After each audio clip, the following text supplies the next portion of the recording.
Ahora sí. Muchas gracias, muy amable. Hola, buenas tardes, ¿cómo están? Gusto saludarlos. Me corresponde, como en otras ocasiones, en esta tarde vamos a hacer una exposición sobre el tema de la nulidad de derecho público, eh, particularmente la acción de nulidad de derecho público, así que tenemos un par de módulos ahora. Vamos a hacer un pequeño intermedio, yo creo que va sobre las 7:15, un descanso, 7:20, unos 10 minutitos, 10, 15 minutos y volvemos a retomar, digamos, hasta las 8:30. Eh, Les pediría, por favor, si es que tienen algún comentario, dudas, preguntas durante la exposición, salten directamente a la conversación. Creo que es mucho mejor que el chat, que a veces no se ve tan claramente. Me interrumpen, digamos, y podemos dialogar con mucho gusto. ¿M? Eh, lo primero para partir, digamos, en materia de nulidad de derecho público, a ver, es tratar de referirse a algunas cuestiones generales y conceptuales desde el punto de vista doctrinario, digamos, de la nulidad de derecho público. Antes de constituirse en una acción, la verdad, la nulidad entre nosotros es una verdadera institución, tiene toda una tradición en Chile.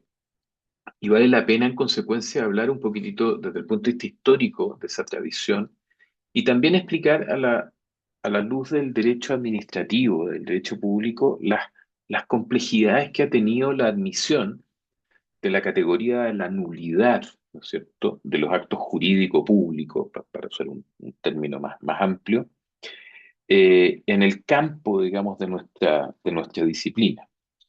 Y esa dificultad, esa complejidad la ponía de manifiesto. Ustedes pueden acá leer, digamos, esta cita de don José Alfonso Santamaría Pastor, un célebre eh, administrativista español que escribió una tesis doctoral sobre la nulidad en España ya hace muchos años, digamos, más de 50 años, pero que sigue siendo el libro más completo, más relevante a nivel hispanoamericano sobre el estudio, digamos, de la nulidad en el derecho público. Y él ya advertía, digamos, de que su incorporación en nuestra disciplina constituía de alguna manera un ejercicio complejo, toda vez que a la nulidad se le atribuían, digamos, efectos, características, atributos que en realidad no, no tenía, digamos, desde el punto de vista histórico ya en esa época.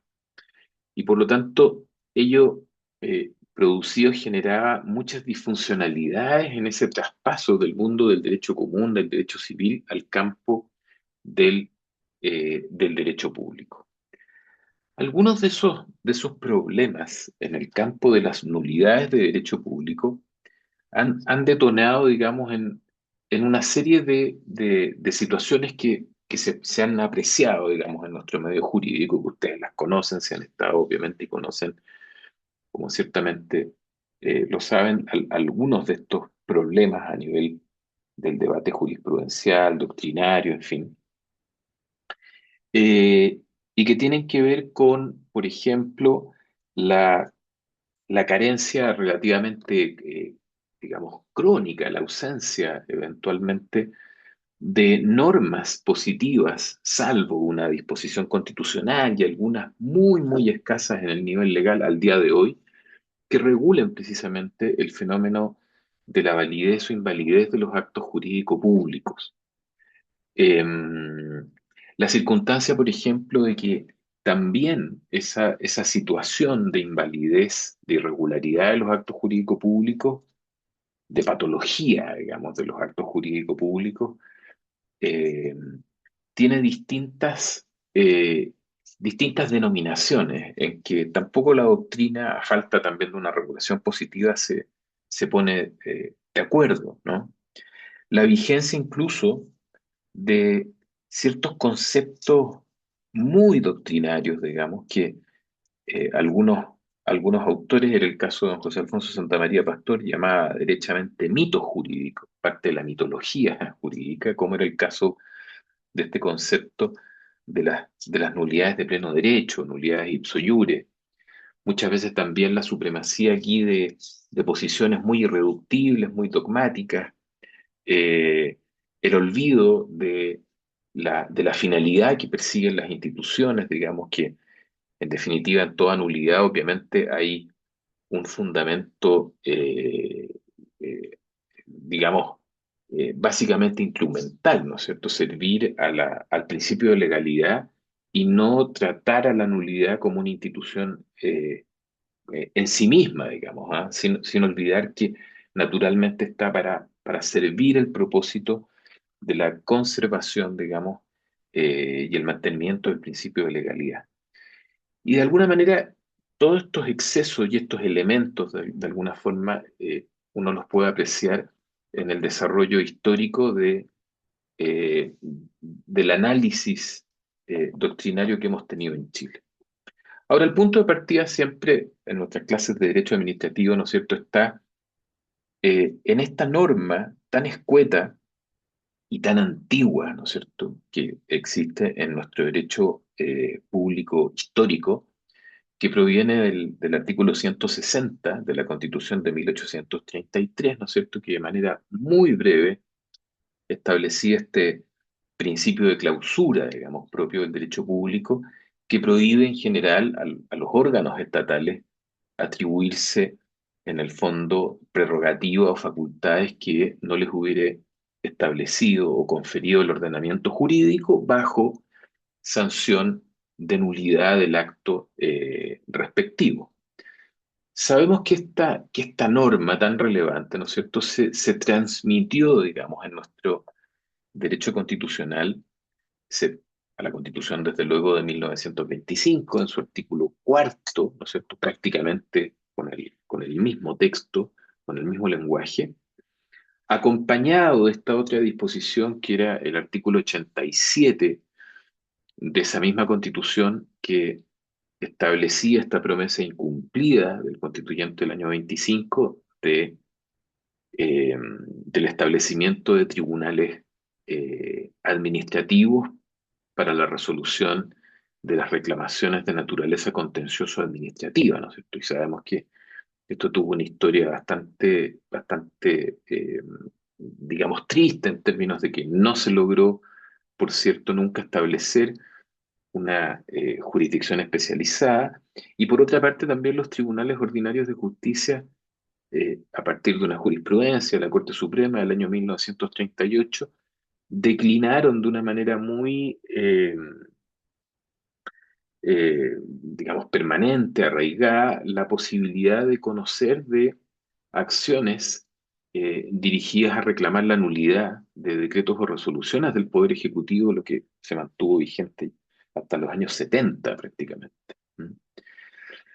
Y finalmente, la Constitución vigente que complementó, construyó, digamos, el principio de legalidad en su artículo 7, como ya sabemos, empleando en el párrafo segundo esta misma disposición que viene del constituyente de 1833, conectándolo, ¿no es cierto?, con los requisitos de actuación válida de los órganos estatales y enfatizando en su párrafo segundo, naturalmente, la sanción de nulidad como la consecuencia jurídica, ¿no es cierto?, junto con la responsabilidad derivada de estas extralimitaciones o actuaciones irregulares de los órganos estatales, ¿no?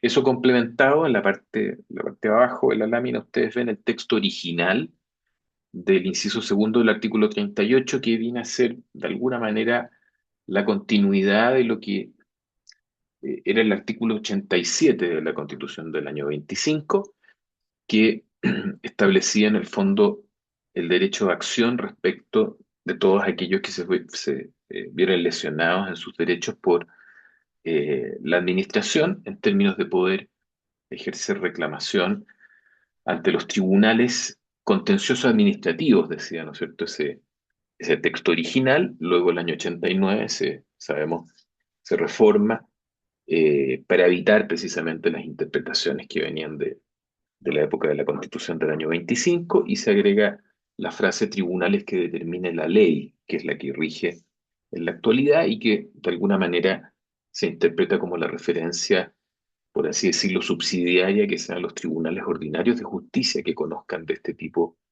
de reclamaciones, concretando de alguna manera la vigencia del derecho a la acción, ¿no es cierto?, el número 3 del artículo 19, es decir, que no se vea privado, digamos, el afectado de una sede a la cual recurrir en el caso, digamos, de una afectación de esta naturaleza.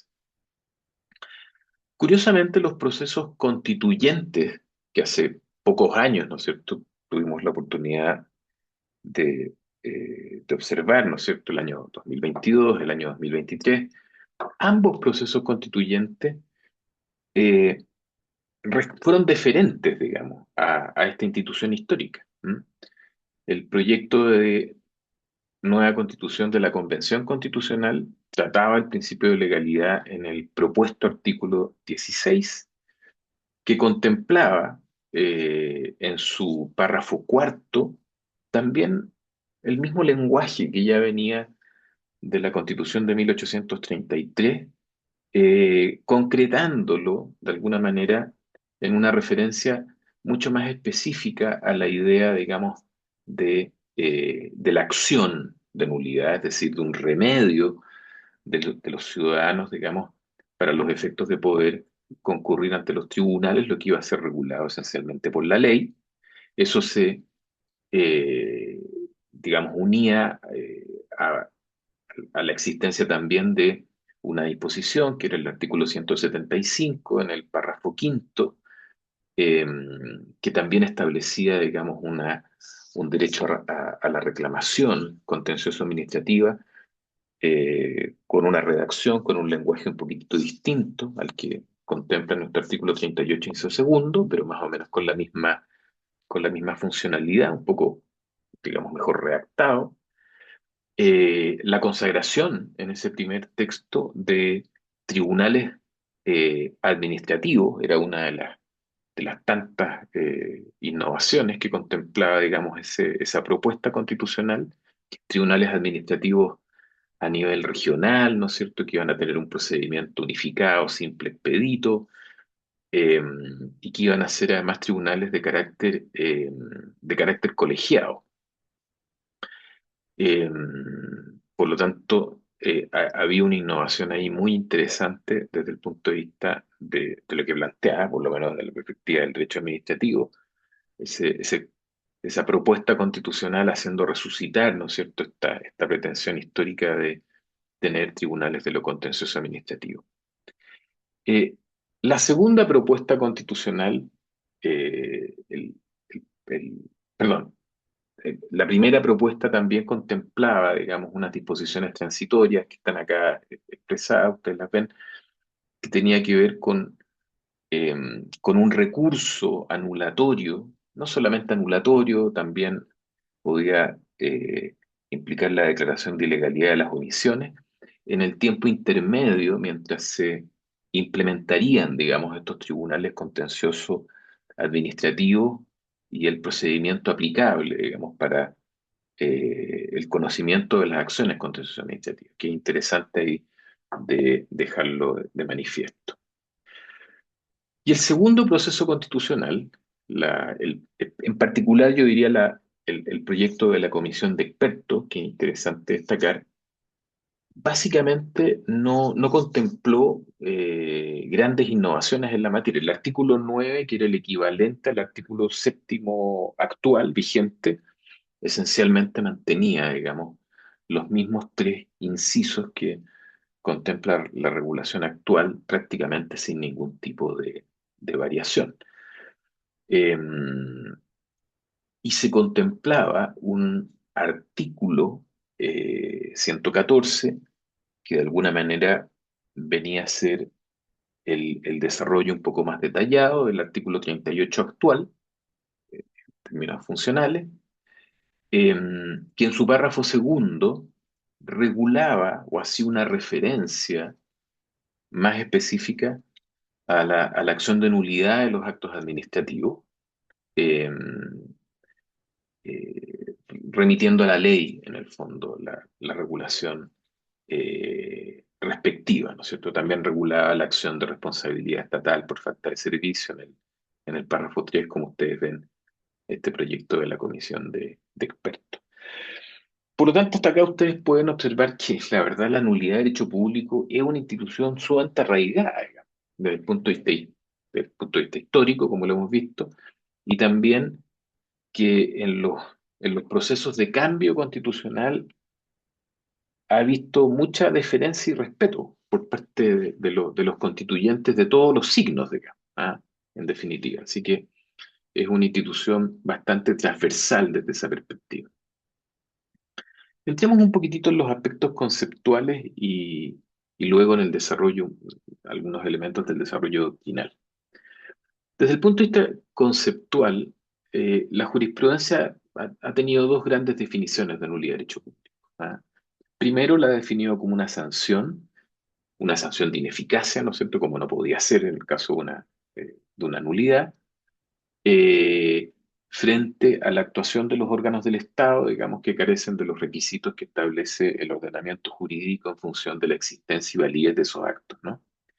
Y luego, un concepto que se ha ido imponiendo, yo diría, desde principios de la década pasada, año 2011 en adelante fundamentalmente, que define la acción de nulidad de derecho público como toda, y pongo énfasis en el toda, digamos, acción administrativa destinada a obtener por parte de un tribunal la anulación de un acto administrativo. Eh, es interesante destacar este concepto porque define la nulidad en consecuencia o la nulidad de derecho público como una especie de constelación de acción.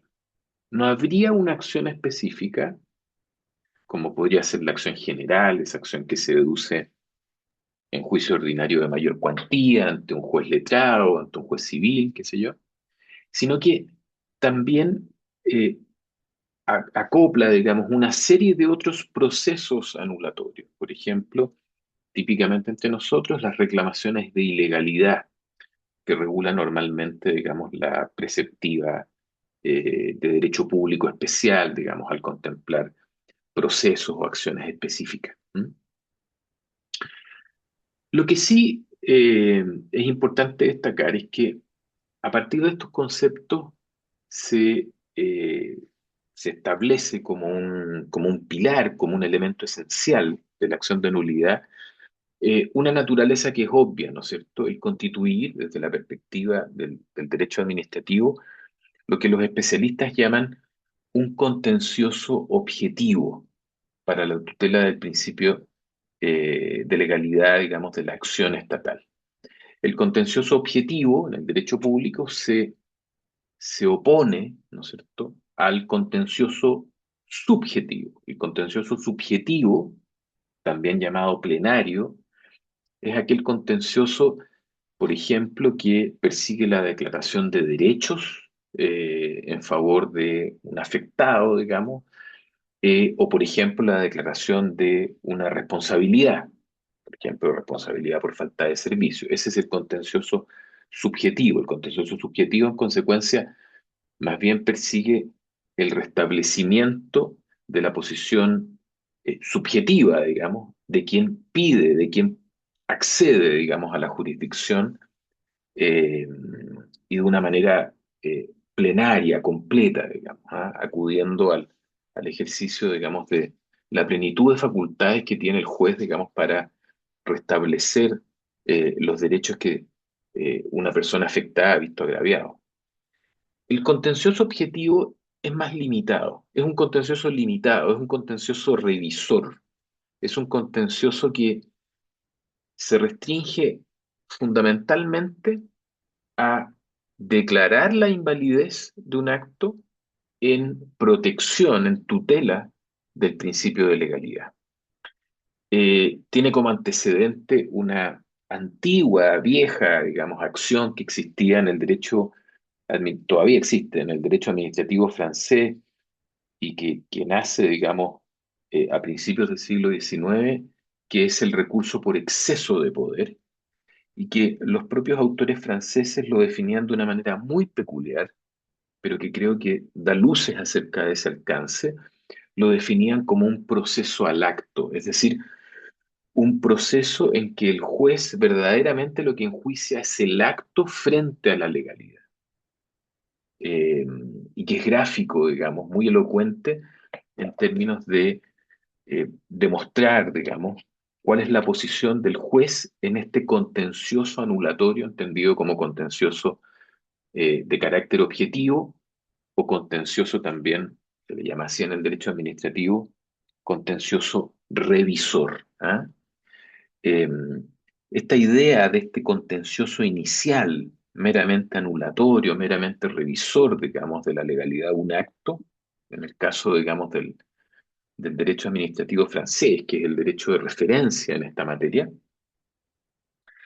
tenía mucha relación con el principio de separación de poderes, con la deferencia que tenían los jueces en el fondo frente a la actuación de la administración como poder del Estado, y consecuentemente se entendía que la posibilidad de que los jueces anularan, digamos, un acto administrativo, constituía una actuación deferente, es decir, la actuación, el papel del juez, el poder de los jueces en esos casos, se limitaba a declarar esa invalidez y devolver la materia a la administración, sin adicionar, ¿no es cierto?, otro tipo de declaraciones, sin sustituir a la administración, sin ordenarle a la administración la dictación de un acto, el reemplazo de un acto administrativo, en fin, que podía eventualmente entenderse como una, eh, como una inmisión, digamos, una intervención en materias más bien privativas de la administración como poder estatal. Por eso digo y pongo énfasis en esta conexión del contencioso objetivo con este principio, digamos, entendido en la forma que se entendía en el siglo XIX, eh, del principio, digamos, de separación de poderes. ¿Mm? Desde el punto de vista ahora doctrinario, digamos, ¿cómo surge la teoría de la nulidad del hecho público en Chile? Y es bueno entenderlo un poquitito para comprender cuál es el contenido inicial de esta tesis. Eh, la nulidad del hecho público en Chile tiene fecha de nacimiento, digamos, el año 1949, un profesor de Derecho Constitucional en Chile, don Mario Bernasquina, profesor de la Facultad de Derecho de la Universidad de Chile, repito, de Derecho Constitucional. Él escribe un artículo sobre bases jurisprudenciales, digamos, de las nulidades administrativas, se llamaba el artículo.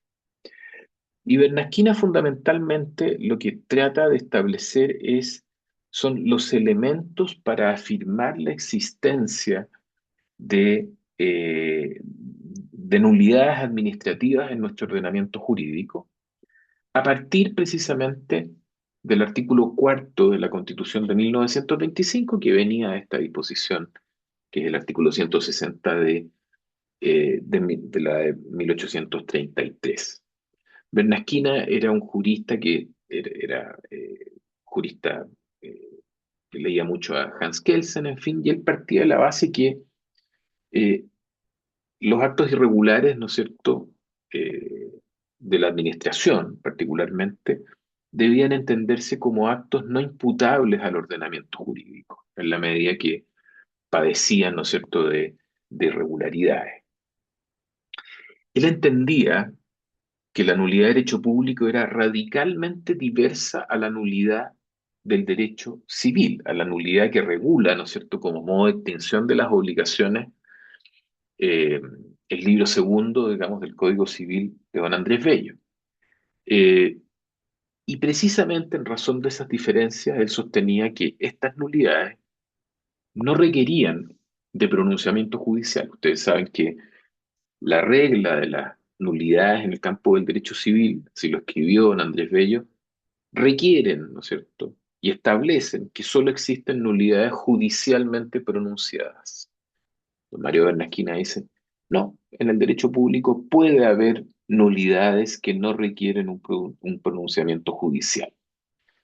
La razón de esto, algunos de ustedes la sospecharán, digamos, era que el año 1949 los tribunales ya habían declarado, 10 años antes, que no tenían competencia para declarar nulidades de decretos o resoluciones del Poder Ejecutivo en atención a lo que disponía el artículo 87 de la Constitución del 25. Por lo tanto, esta no es una conclusión simplemente al azar, digamos, sino que perseguía de alguna manera afianzar la existencia de las nulidades, pero sin necesidad de pasar por un juez, para decirlo en términos simples. Bernasquina también decía, mire, si hay casos en los cuales el ordenamiento jurídico sí regula una declaración judicial, por ejemplo, al establecer o regular un proceso como una reclamación de ilegalidad, bueno, en ese caso yo a ese tipo de efectos no le voy a llamar, digamos, nulidad, sino que les voy a llamar anulabilidad. Son procesos de anulabilidad. Y él planteaba también como elemento muy importante de su tesis que esta teoría, digamos, de las nulidades que él planteaba, solo era aplicable respecto de las nulidades administrativas, no respecto de la nulidad, por ejemplo, de la ley, que se regía por los principios, ¿no es cierto?, y por las normas constitucionales que se establecían en materia de recurso o acción de inaplicabilidad, y tampoco respecto de las nulidades procesales que se regían por las disposiciones y reglas que establecen los códigos de enjuiciamiento respectivos, digamos. ¿Mm? Por lo tanto, solo era relativa a los actos administrativos, a los actos del Poder Ejecutivo. La tesis de Bernasquina, la verdad, novedosa, interesante, eh, digamos, fue objeto de muchas críticas, especialmente por parte de los profesores de Derecho Administrativo, ¿cierto? Don Enrique Silva, don Patricio Elwin en los años 50, la verdad la atacaron mucho y frontalmente, en particular por esta pretensión de estimar que era una nulidad que no requería una declaración, ¿no es cierto? Que no requería un pronunciamiento judicial y que los actos irregulares además se entendían casi como actos inexistentes, ¿no es cierto? Eh, para los profesores de Derecho Administrativo esto era bastante contrario, digamos, al atributo de la presunción de legalidad de los actos administrativos, la ponía muy en entredicho.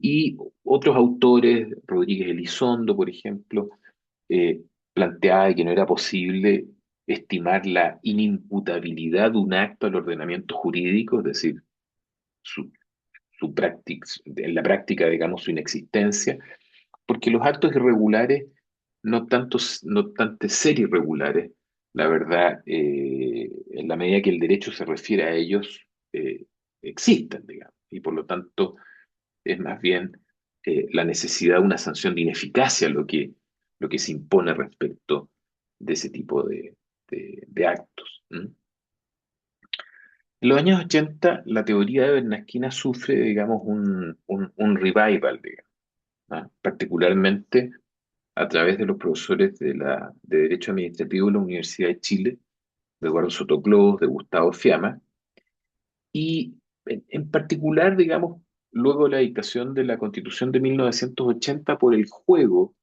de dos normas, ¿no es cierto? Esto lo pone muy de manifiesto, ustedes recordarán Gustavo Fiamma en un artículo que le escribe el año 85-86 respecto de la relación entre el artículo 7 y el derecho a la acción del artículo 19, número 3. Él plantea que la garantía de igual protección en el ejercicio de los derechos, el derecho a la defensa jurídica que establece el numeral 3 del artículo 19, eh, que en otras latitudes se llama derecho a la tutela judicial efectiva, en fin, establece un derecho a la acción para el ciudadano afectado en el fondo por la acción irregular de la administración y por lo tanto en conjunción con el artículo 7 faculta a ejercer una acción directa ante los tribunales de justicia, ¿ah?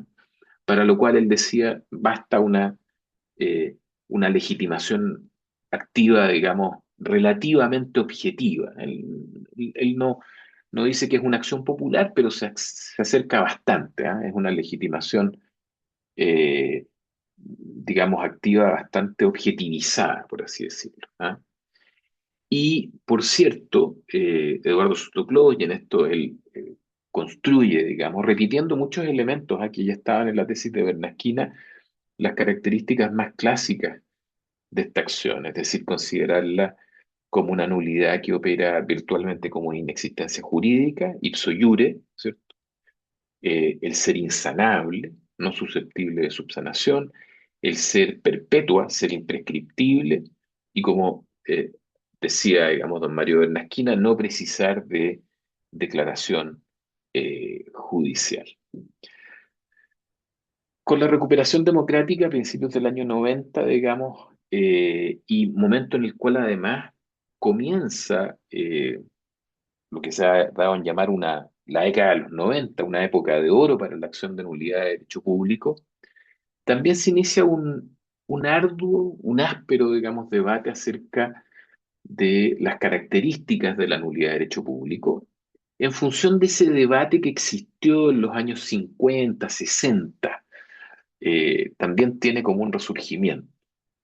Autores como Jorge Reyes, Pedro Pierrillo, Carlos Carmona, don Urbano Marín, en fin, eh, desde luego comienzan a alejarse un poquitito de la posición de Sotoclós, de Fiamma, y a plantear, por ejemplo, que las nulidades ipso iure no existen, digamos, toda nulidad por definición no puede operar de una manera automática per se, necesita una declaración, digamos, de una autoridad investida de poder para hacer ese tipo de declaraciones, eh, que la nulidad no es una inexistencia, menos en el derecho público, en que impera el principio de solemnidad de formas. Por lo tanto, eh, estimar que que puede haber un decreto, una resolución administrativa inexistente, la verdad es un caso complejo, es difícil, digamos, ¿ah?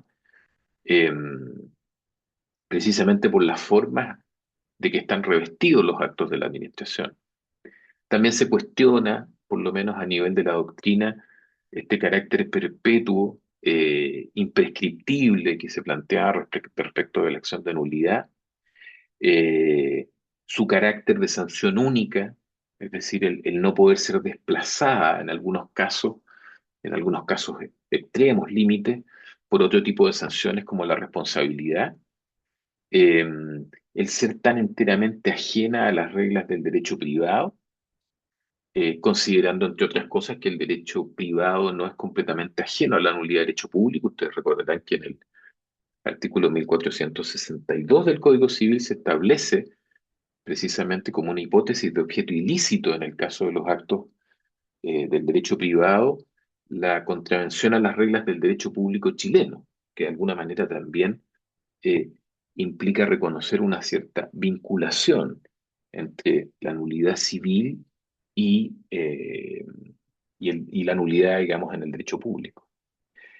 Y también romper con un paradigma que había sostenido igualmente Eduardo Sotoclós, especialmente en orden a que la nulidad era solamente de estricta declaración judicial, en la medida que en los años 90 comienza también a resurgir, a rescatarse el ejercicio de la potestad invalidatoria de la administración, que va a tener, digamos, una consagración legislativa en el año 2003 con la Ley de Bases de Procedimiento Administrativo, eh, y que virtualmente, a pesar de que no podemos llamarle nulidad, le llamamos invalidación administrativa, esa prerrogativa, sustancialmente es una nulidad, ¿no es cierto? Es una sanción de destrucción, una sanción de ineficacia que implica la destrucción retroactiva de un acto administrativo, es decir, tiene los contornos típicos de una nulidad. De hecho, en el derecho comparado, por ejemplo, a la invalidación se le da ese nombre. Los italianos le llaman anulación de oficio, y por lo tanto tiene esa característica, aun cuando de manera privilegiada, digamos, y muy excepcional, en este caso la declara la administración conforme a una potestad administrativa y a un procedimiento de la misma índole. Estas críticas se ven un poquitito reafirmadas también, para terminar este punto, y hacer el contrapunto con esa teoría más clásica, digamos, de la nulidad de derecho público, eh, con los cambios que incorporó la Ley de Bases de Procedimiento Administrativo. la ley de bases de procedimiento administrativo de alguna manera apoyó esa relativización incorporando ciertos elementos como el principio de trascendencia, de conservación, en materia de nulidades, la nulidad sin perjuicio no opera, el artículo 13 de la Ley de Bases de Procedimiento Administrativo, que establece precisamente al perjuicio como un elemento fundamental del carácter invalidante de ciertos vicios en el derecho administrativo, en el procedimiento administrativo y en los actos administrativos, y particularmente yo destacaría también la potestad invalidatoria, la consagración en el inciso final del artículo 13 de esa ley de bases de procedimiento de la potestad de subsanación de actos administrativos, que también es, por así decirlo, un golpe muy fuerte a la doctrina más clásica de las nulidades de derecho público que planteaba que los actos administrativos, todos los actos administrativos irregulares son de suyo, digamos, insanables, ¿no es cierto? Insubsanable. ¿M? Por lo tanto, de alguna manera comienza también o se generan ciertos elementos que ponen más en entredicho, digamos, a esa teoría más clásica. Este es un poquitito el derrotero, yo me atrevería a señalar, del desarrollo de la tesis, de la discusión y de los elementos más relevantes, que obviamente no ha terminado, digamos, en cuanto a su desarrollo, pero pone básicamente las doctrinas que están, o las posiciones, digamos, de los autores frente a esta institución.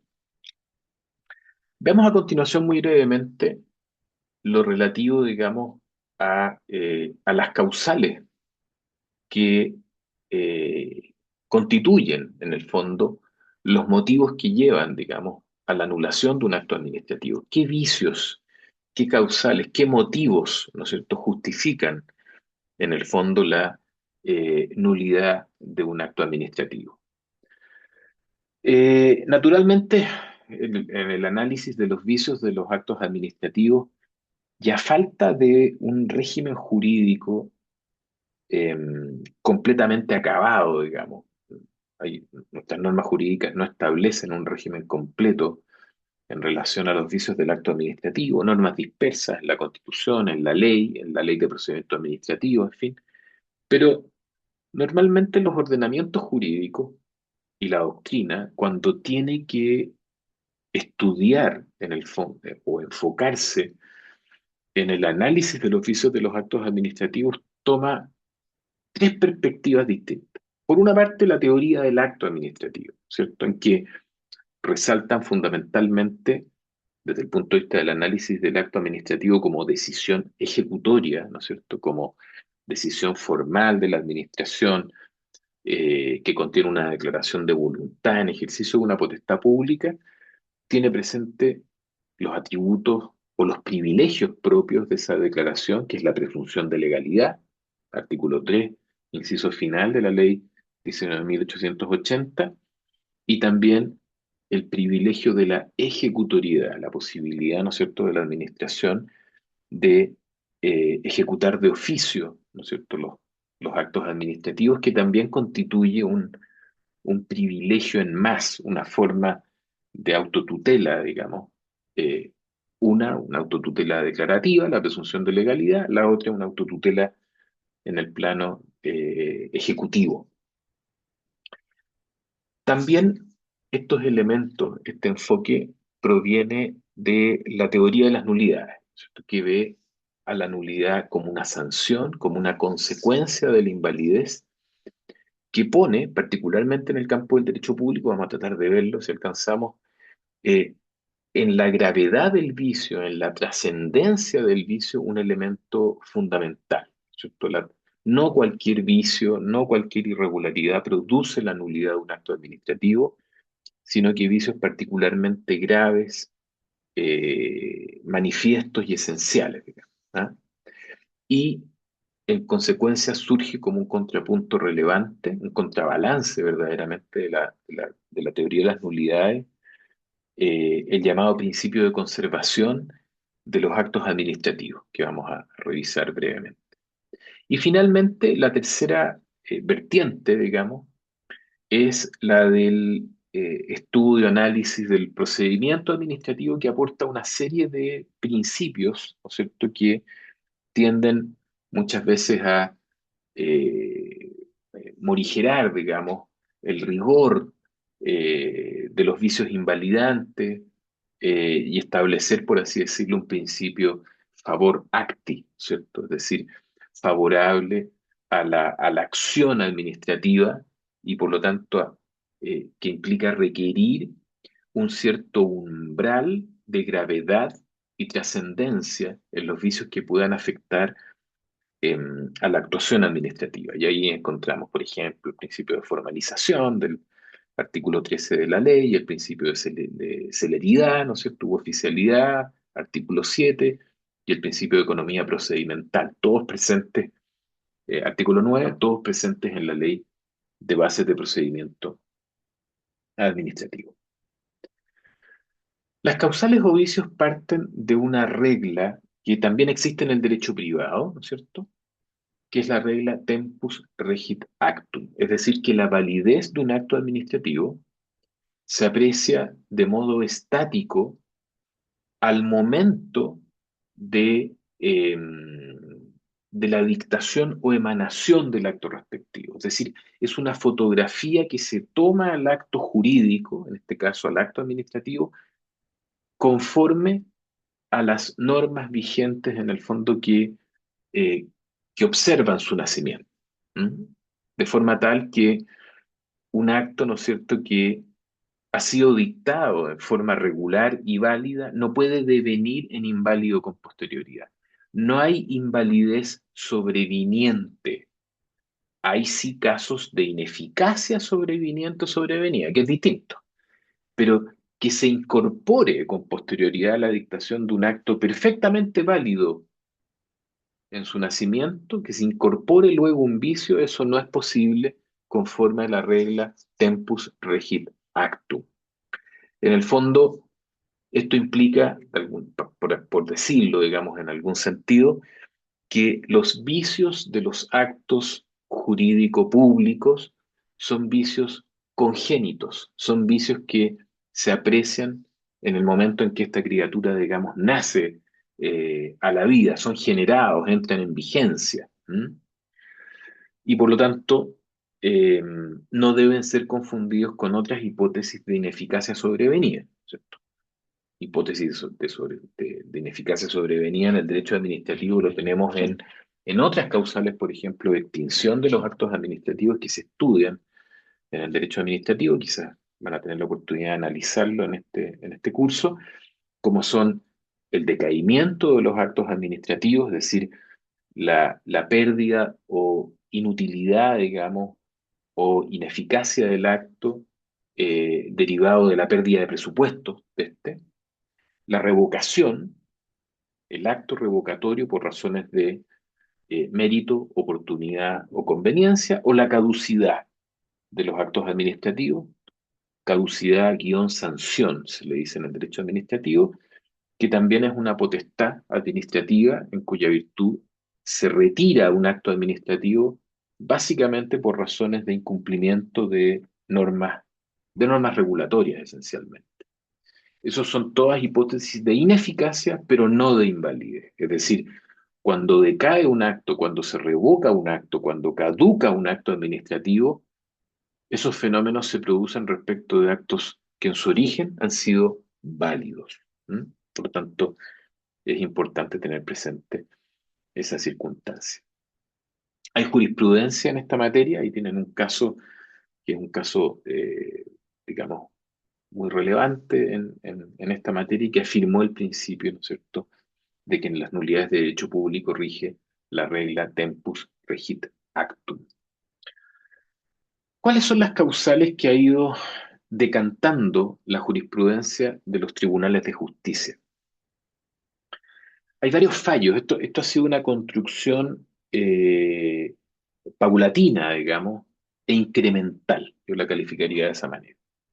Paulatina porque surge a fines de los años 90, en este caso Belolio, con los vicios clásicos, típicos que existían, digamos, y que reconoce el artículo 7 de la Constitución Política, eh, que básicamente son la ausencia de investidura, el vicio de investidura, el vicio de competencia, la incompetencia, el vicio de forma, incluyendo el vicio de la forma externa, pero también del procedimiento, ¿no es cierto?, previo, digamos, de elaboración del acto.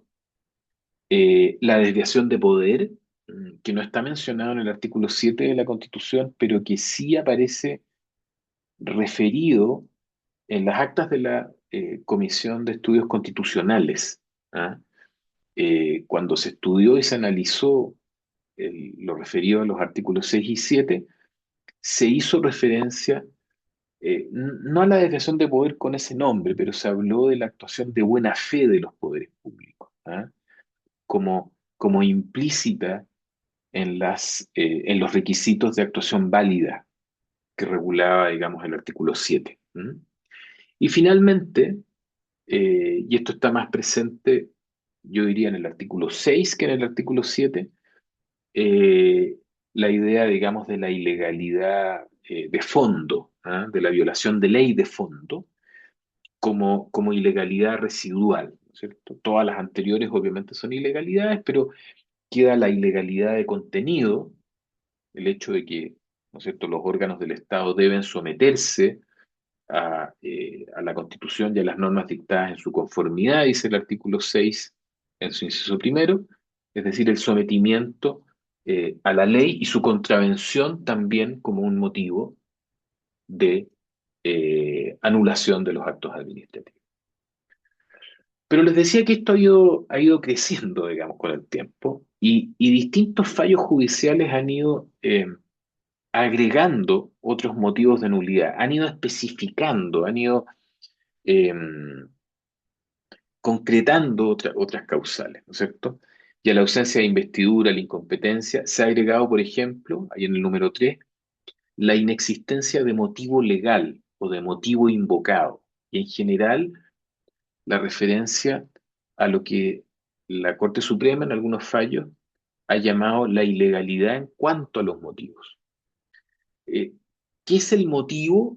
El, el motivo no es la motivación o fundamentación. Ojo con eso. No es lo mismo motivo legal o motivo que motivación. El motivo legal eh, son los hechos determinantes del acto administrativo. Es el supuesto de hecho. Tiene distintas denominaciones en el derecho administrativo. Los franceses le llaman motif, digamos, ¿ah? De ahí viene la expresión. Los españoles, lo- eh, en la tradición, por ejemplo, de Eduardo García Enterría, administrativista español muy importante, le llaman hechos determinantes. ¿Ah? Esto implica que la actuación, digamos, de la administración a través de potestades o prerrogativas que se concretan en un acto administrativo tiene, desde el punto de vista del ejercicio de esa prerrogativa, en muchas oportunidades reposa en hechos que deben existir para dictar ese acto. Si se quiere, por ejemplo, dictar un acto sancionatorio, un ejercicio de una potestad sancionatoria, ¿no es cierto? El motivo legal será el hecho que constituye la infracción, ¿no es cierto? O la contravención.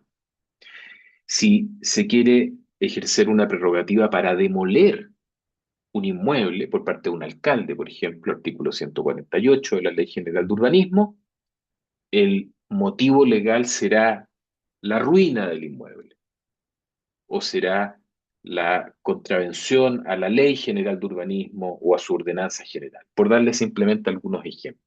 ¿Mm? Es el supuesto de hecho que mueve a la autoridad a actuar conforme a la prerrogativa que se ejerce. Es muy importante porque esos motivos constituyen esencialmente hechos, hechos que deben concurrir materialmente para que la prerrogativa se encuentre válidamente ejercida. Su ausencia, su ausencia material, digamos, o su calificación errada desde el punto de vista jurídico conlleva una invalidez. Y así lo ha destacado en consecuencia la jurisprudencia, destacándolo como una causal de ilegalidad de los actos administrativos. Luego vienen los vicios de forma procedimiento, incluyendo, lo vamos a ver a continuación en la última jurisprudencia, la motivación insuficiente. La motivación es el motivo formalmente expresado en el acto administrativo. Es decir, un acto administrativo puede tener un motivo, pero no formalmente expresado, ¿no es cierto?, en el acto, ¿ah? En términos de una fundamentación que sea suficiente y viceversa. Por eso la distinción es muy importante, digamos, hacerla. La motivación, en ese sentido, a pesar de que conlleva efectos que son muy relevantes desde el punto de vista, naturalmente, de un Estado de Derecho, del principio de publicidad, de transparencia, en fin, la motivación, si la analizamos en estricto rigor desde el punto de vista de la teoría del acto administrativo, es un requisito formal de los actos administrativos, ¿cierto? Son los vistos y considerandos de los decretos o resoluciones. ¿M? Y por eso, desde esa perspectiva, tienen, por así decirlo, una necesidad de expresión formal que es muy fuerte. La desviación de poder, la violación de ley, ya lo habíamos comentado, como elementos también muy relevantes. Acá simplemente hay una definición de cada uno de estos vicios, digamos, de la ausencia de investidura, de la incompetencia, el vicio de forma. El vicio de forma ahí referido a los requisitos también que prevé el artículo 13 de la Ley de Bases de Procedimiento. Recuerden siempre en su carácter, digamos, esencial, recaer en un requisito esencial y generar perjuicio. La desviación de poder, que ha sido también, yo diría, ha sido interesante cómo en Chile en los últimos 20 años los tribunales han destacado la desviación de poder como un vicio, a pesar de que en Francia, donde se creó esta causal o motivo de nulidad en el siglo XIX, es muy antigua, 1850 y tantos, digamos, es muy, muy antigua, ha declinado en el caso de Francia. Entre nosotros, la jurisprudencia en los últimos años la ha utilizado mucho en distintos fallos, relacionándolo también, por ejemplo, con la contravención al principio de probidad administrativa, ¿no? La desviación de poder es un apartamiento de la finalidad, es decir, los órganos administrativos pueden actuar plenamente sometidos a la regla de competencia y respetando también los requisitos y formas legales, pero en el fondo actúan su prerrogativa más allá, extralimitando los fines que estableció el ordenamiento jurídico, la potestad habilitante, ¿no es cierto? Por ejemplo, para actuar una finalidad enteramente privada, digamos, particular del funcionario, ¿m? Extendiéndolo, digamos, a un móvil totalmente reñido, digamos, con una finalidad pública, o bien actuando con una finalidad pública distinta a aquella que establece la prerrogativa que formalmente se invoca, ¿cierto? Eh, Esto ha tenido mucho uso a nivel local, a nivel municipal, en controversias que se han dado respecto de la legalidad eh, de negativas de los municipios a la renovación de las patentes de alcoholes, por ejemplo, en que la finalidad eh, realmente existente no tiene que ver con circunstancias relativas al orden público que cautela la ley de alcoholes, sino que tienen que ver con cuestiones urbanísticas o de aseo y ornato o ambientales, que son ajenas a la ley de alcoholes, ¿no? Y por lo tanto, sin perjuicio, digamos, que se actúa dentro de la competencia y con la forma legal, lo cierto es que se desvía la finalidad. Eh, y de la violación de ley ya algo señalado. Acá simplemente les expongo algunas jurisprudencias, se las voy a dejar, digamos, eh, eh, inicialmente refería al vicio de motivo, enumeraciones generales respecto de las causales, digamos. Eh, Aquí también la referencia, digamos, al motivo legal o motivo invocado, digamos, que comienza a hacerse muy habitual desde el año 2012, 2013 en adelante. Eh, También acá, es del 2011 incluso, la ausencia de motivo en una sentencia de la Corte Suprema. La, la motivación ahora insuficiente es más reciente como causal. Acá tienen un caso del año 2020. El control en cuanto a la motivación adecuada, consistente y razonada, como dice este fallo, de los actos administrativos, yo diría que fundamentalmente viene del derecho administrativo especial, viene del control de legalidad que la Corte Suprema ha hecho en materia de actos ambientales, en la revisión de decisiones de los tribunales ambientales. De ahí, de alguna manera, la Corte Suprema, hacia mediados de la década pasada, comenzó a erigir una doctrina sobre motivación suficiente de los actos administrativos que incluso se traspasa desde el campo de las reclamaciones de ilegalidad o de la revisión o control de las reclamaciones de ilegalidad que se ejercían ante esa judicatura especial al campo de la acción de nulidad de derecho público como un vicio de carácter general. Se ha discutido, yo siempre pongo esta lámina porque se ha discutido si, por ejemplo, el abuso de la discrecionalidad administrativa, la arbitrariedad, para decirlo en el lenguaje que se emplea habitualmente, puede constituir un vicio de nulidad de derecho público. Este fallo antiguo, muy antiguo ya, de la Corte de Santiago había planteado en un caso disciplinario que precisamente la arbitrariedad o el alegato de arbitrariedad respecto de un acto administrativo no podía estar dentro del ámbito, digamos, de lo reclamable en el campo de la acción de nulidad de derecho público. Por lo tanto, denegó la acción. Pero uno podría hacer una crítica respecto de este fallo. ¿En qué sentido? En el sentido de que, claro, la arbitrariedad nosotros habitualmente en nuestro ordenamiento la vinculamos típicamente con el recurso de protección, ¿cierto? Eh, y por lo tanto, quizás desde esa perspectiva, la Corte de Apelaciones de Santiago estimó el caso más bien dejarla fuera del, del campo de la acción de nulidad de derecho público. Pero la reflexión que yo hago acá es que el- la arbitrariedad, de alguna manera, es un abuso del poder discrecional y, por lo tanto, desde la teoría del acto administrativo, es un vicio del objeto de los actos administrativos o un vicio de la finalidad. La arbitrariedad también puede estar referida, por ejemplo, a una desviación de fin, el capricho de una autoridad, ¿no es cierto? Típicamente es una desviación de fin o una desviación de poder.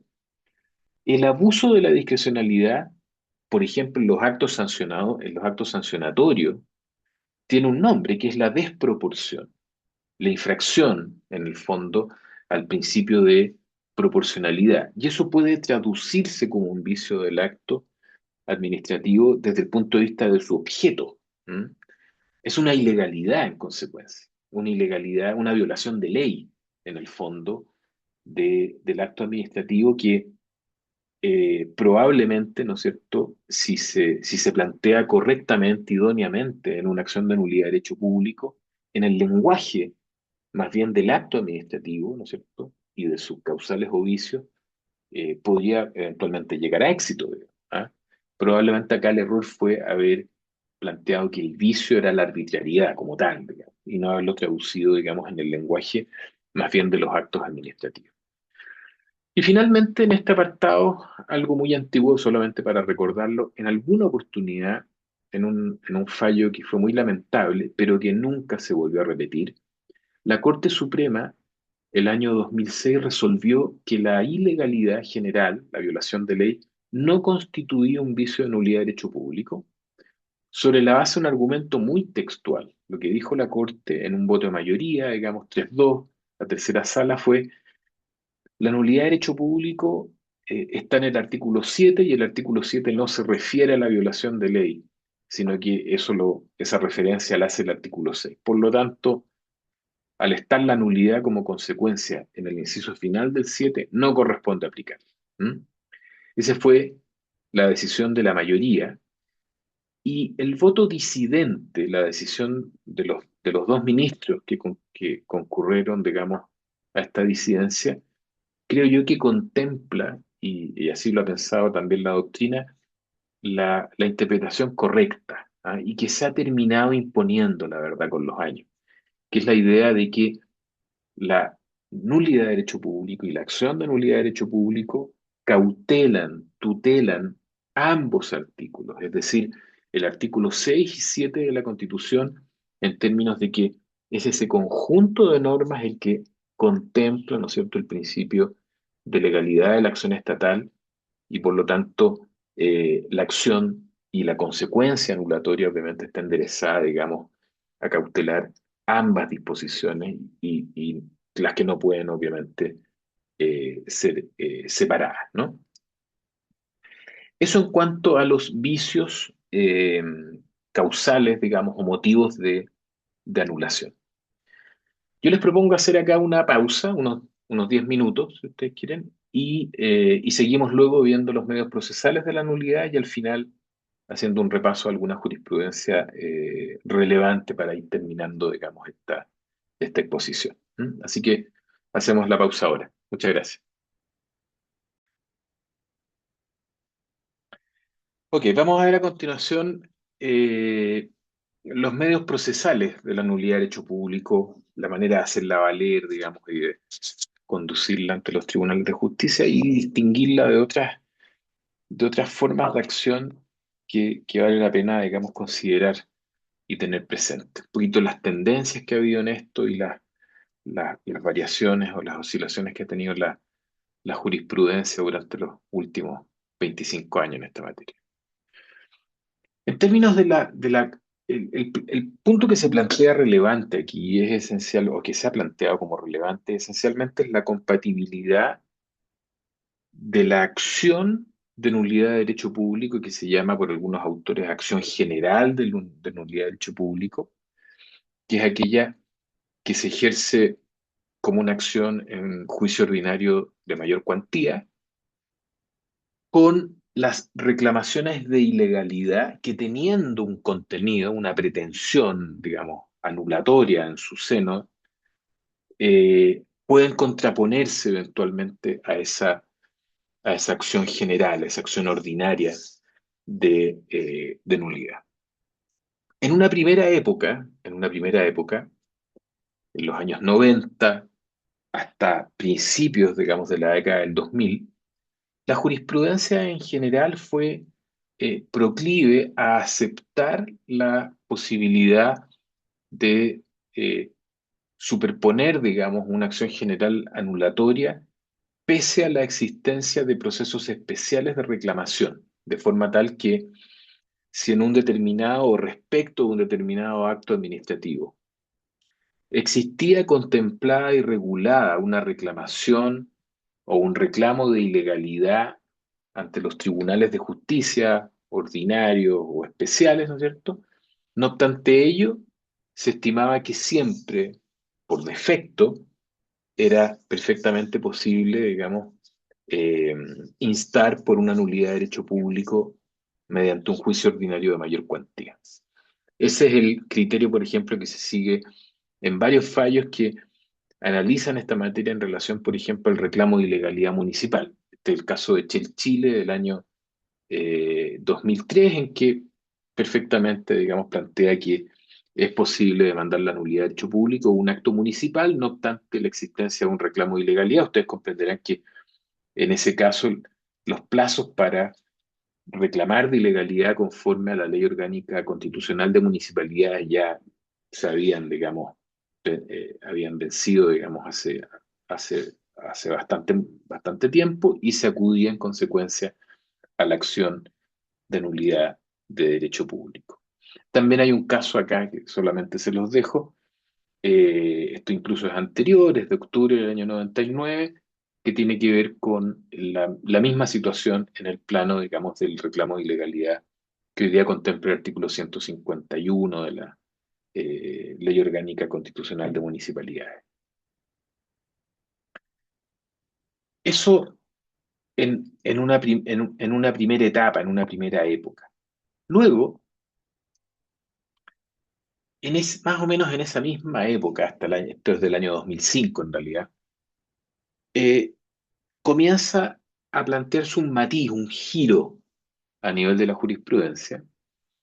Primero, planteando una cuestión que parecía, digamos, obvia desde la perspectiva procesal, que es el hecho de que eh, no podía naturalmente acudirse eh, a la nulidad de derecho público si previamente se había agotado, ¿no es cierto?, una acción de reclamación de ilegalidad. Fundamentalmente porque a ese respecto, digamos, la posibilidad de ejercer la acción de nulidad de derecho público había precluido simplemente y por lo tanto la excepción de cosas juzgadas al existir triple identidad de partes, de objeto, de causa entre el reclamo de ilegalidad y la acción de nulidad de derecho público, y eso es lo que configura este fallo de Romero Tocornal con Vitacura, hace, digamos, imposible poder, en el fondo, acudir a la acción de nulidad de derecho público. ¿Mm? Esto parece obvio desde el punto de vista, digamos, del principio de cosa juzgada, digamos, eh, y lo declara así, digamos, este fallo. Luego, a fines o digamos, a principios de la década pasada, que este es un fallo del 2011, hay algunos precedentes anteriores, comienza a plantearse una posición por parte de los tribunales de justicia y particularmente de la Corte Suprema, que es la vigente hasta el día de hoy, esencialmente, y que dice relación con el tratamiento y la naturaleza que se asigna a la acción de nulidad de derecho público deducida en juicio ordinario, a la acción general, la que también en el fondo se define como una acción subsidiaria o residual. Es decir, eh, se establece que los procesos de reclamación de ilegalidad especial que regula el ordenamiento jurídico prefieren esas acciones de nulidad específicas, por así decirlo, prefieren a aquellas que pueden entablarse mediante una acción de nulidad de derecho público. De forma tal que al regularse, al contemplar un determinado sector, digamos, del derecho público, una reclamación de ilegalidad respecto de un determinado acto administrativo, corresponde al interesado o al afectado, ¿no es cierto?, reclamar por esa vía de ilegalidad de forma tal que la nulidad de derecho público es solamente una acción de carácter residual, subsidiaria, en el caso de que no existan acciones de nulidad específicas. Ustedes recordarán cuando partimos esta presentación, hice hincapié en esta definición de la nulidad de derecho público que había tomado a partir de esta época la Corte Suprema, que definía la acción de nulidad como un conjunto de acciones, lo que naturalmente es funcional a esta manera de entender la acción de nulidad de derecho público en una especie de relación, digamos, entre lo general y lo especial. ¿Mm? Eh, de manera tal que, por así decirlo, la acción de nulidad de derecho público es un remedio más bien subsidiario ante la falta o ausencia de una vía específica de reclamación. Hay distintos fallos que han reafirmado este criterio, digamos, también con distintos fundamentos, ¿no? En algunos casos solamente planteando que si hay una vía específica de reclamación, tiene que prevalecer esa vía específica, ¿no es cierto? Y la acción genérica o acción general, por lo tanto, no es la que debe ser entablada o no es procedente. Y en algunos casos, como es este fallo de noviembre del 2011, en que se pone énfasis, por ejemplo, en que las acciones especiales de anulatorias, es decir, los reclamos de legalidad, normalmente contemplan plazos de caducidad, plazos de ejercicio de estas reclamaciones que son muy breves, ¿no es cierto? 10, 15, 30 días. Y por lo tanto, el poder o el dejar abierta la posibilidad de habilitar una acción de nulidad general posterior implicaría de alguna manera eh,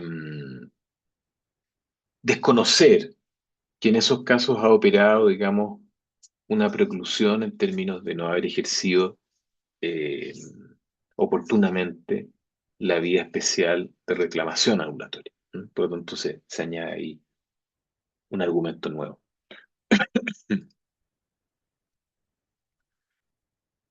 Esa es la vía de la acción y su carácter subsidiario, digamos, o residual, hoy día ya afincado, digamos, a nivel de la jurisprudencia. También los tribunales han señalado desde muy antiguo que la nulidad de derecho público puede ser ejercida también como una alegación o defensa por la vía de excepción. ¿Mm?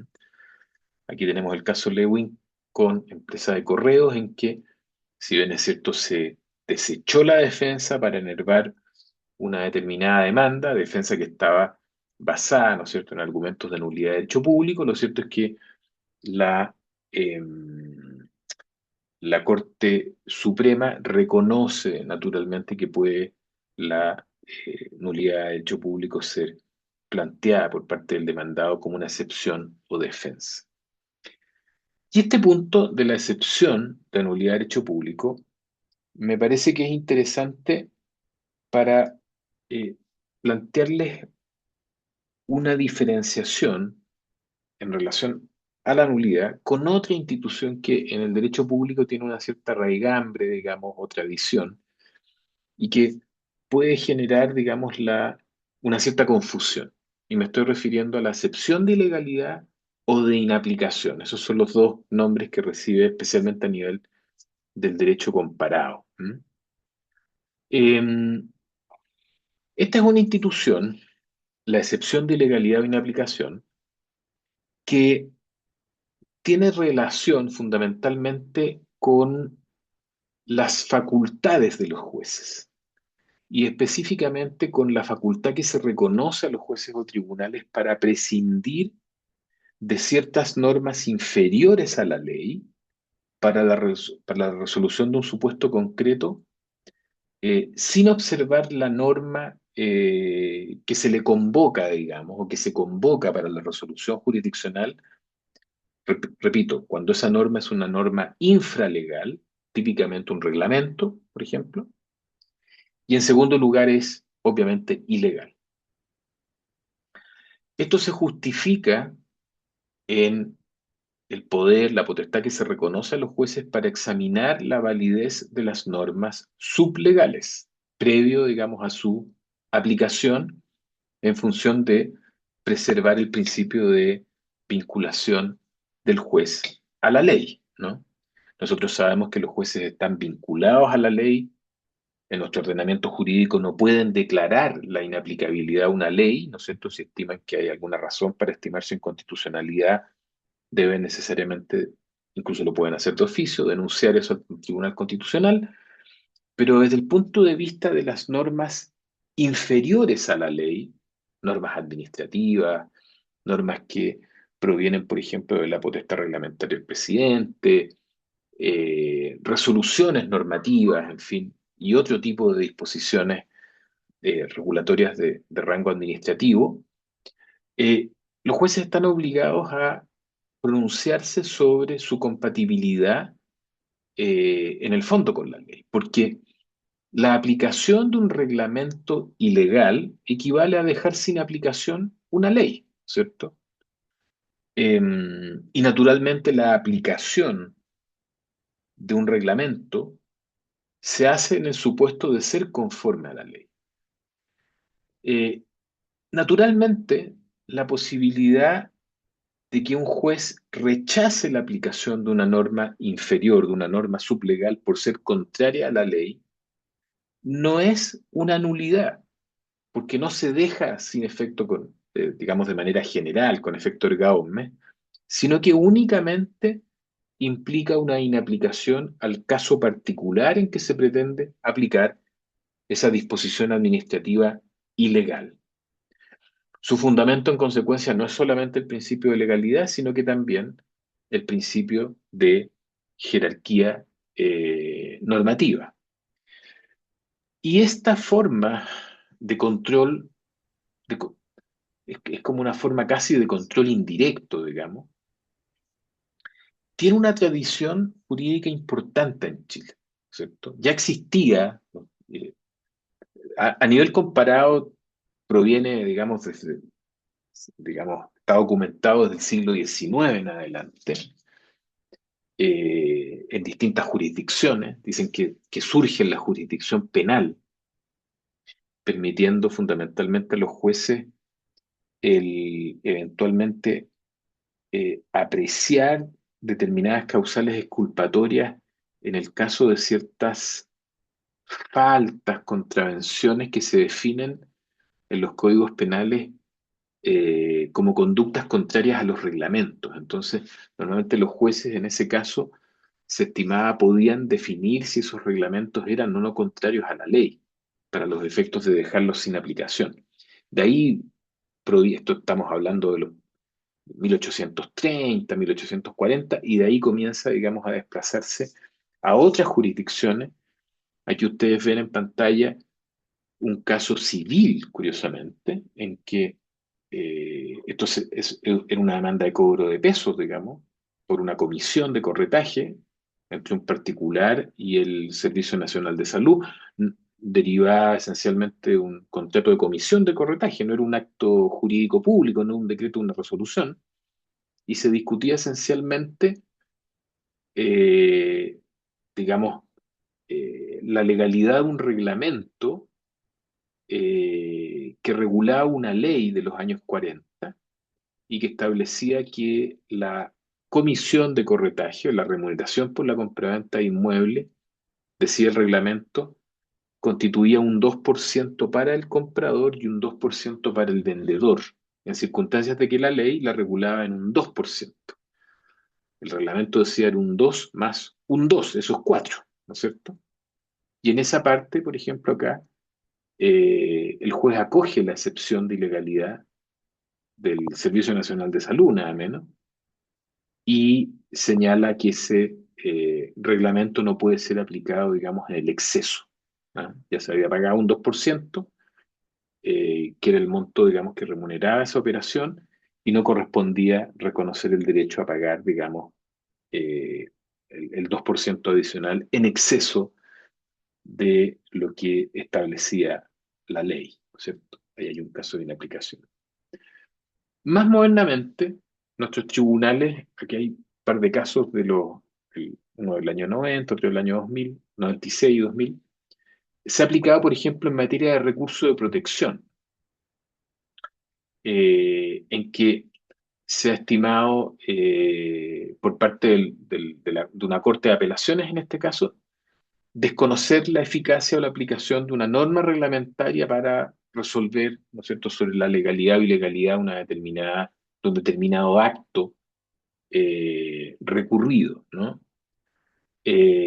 Lo mismo aquí en un recurso de protección, en este caso del Club Alcazaquivir con Dirección de Obras Municipales de Lo Barnechea, en que también se recurría, digamos, al mismo criterio para los efectos de, aquí se trataba en el fondo, la Corte de Apelaciones, para declarar la ilegalidad una orden de clausura municipal, de un decreto de clausura.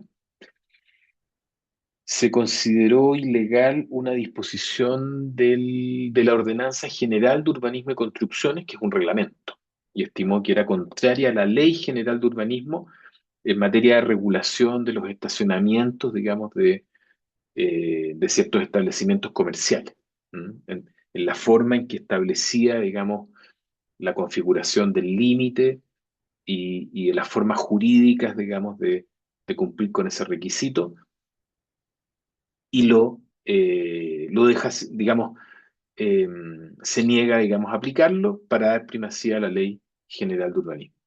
Fíjense que la primera parte de esta sentencia tiene digamos, está mal, porque dice que aun cuando los tribunales carecen de jurisdicción para dejar sin efecto un decreto supremo en razón de su ilegalidad. Eso obviamente al año 2000 ya no era posible de sostenerse, ¿no? Eh, la razón de esto es que viene del caso el caso Valiente que veíamos que era de los años 50. Entonces, en esa época, los repertorios obviamente lo fueron después traduciendo de esa manera.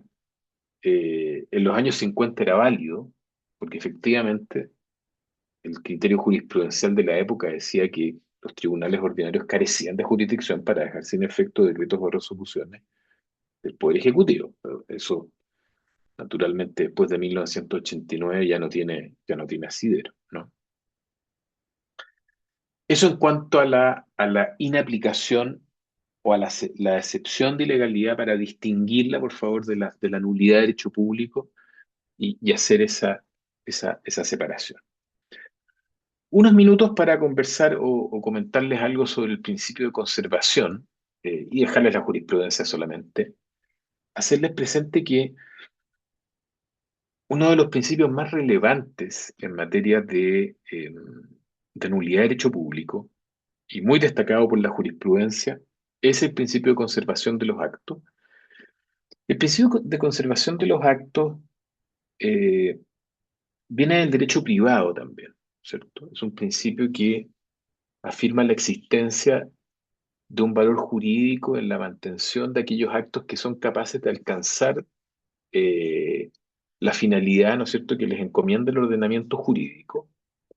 Es un principio práctico, está establecido en función de esta regla de Tulpiano que contiene el digesto, que es el utile per inutile non viciatur, lo útil no se vicia por lo inútil, una regla que se establecía en el derecho romano a propósito de la validez o invalidez de los legados y por lo tanto los vicios insignificantes, digamos, menores, insustanciales, de que adolecían, digamos, estos actos eh, sucesorios, que eran los legados, en definitiva no los invalidaban. Ese era el criterio, de alguna manera, que se transmite en el derecho y el siglo pasado, 1970, 1975, los autores de derecho público lo toman, especialmente en el derecho administrativo alemán, lo toman y lo aplican eh, a las nulidades de los actos administrativos. Eh, especialmente tomando en cuenta y relacionándolo con el principio de trascendencia, es decir, la idea de que eh, la relevancia, la trascendencia de la acción administrativa implica que la nulidad debe tomar un carácter más bien de remedio excepcional frente a la ilegalidad de la acción administrativa para casos en que los vicios tienen un carácter grave y esencial. Y también otra manera de entenderlo es la idea de que el remedio, que es la nulidad, no puede ser peor que la enfermedad, ¿no es cierto?, que es el vicio. Es decir, la nulidad como consecuencia no puede conducir a efectos más perjudiciales, digamos, que los que implica el vicio, desplazando eventualmente esa incidencia, digamos, invalidante. Eso es esencialmente el- el contenido del principio de conservación, a cuyo amparo, la verdad, hay muchas instituciones en el derecho administrativo, ¿no? Las irregularidades no invalidantes, la potestad de subsanación de actos administrativos, la nulidad parcial de los actos administrativos también, la convalidación de notificaciones defectuosas, que también existe por cierto en el derecho procesal,